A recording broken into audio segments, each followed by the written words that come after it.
FabLabið er hluti af þessari fjölskyldu og fellur undir nýsköpunarmiðinu eða NÝMI. Og við erum með 2 áfanga í FabLab, það er annars vegar á öðru þrepi og hins vegar á 3. þrepi.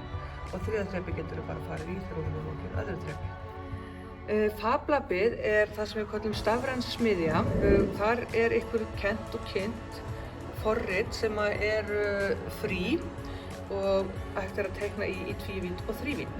Og þið lærið á þessi forrit til þess að geta prentað í þrívídda prentara, til þess að geta skorið út í laserskera og til að geta skorið út í vínilskera.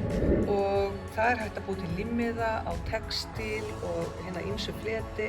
Það er hægt að búa til ótrúlega marga hluti í FabLab og prófa, græja og gera og hanna. 3. þrepið í FabLab, þá er farið enn dýpra í allt það sem æft var og lært á öðru þrepi. Og að auki bætt við pælingum í Arduino tölvukuppum og risastóran flæsara sem er komin í gagnið.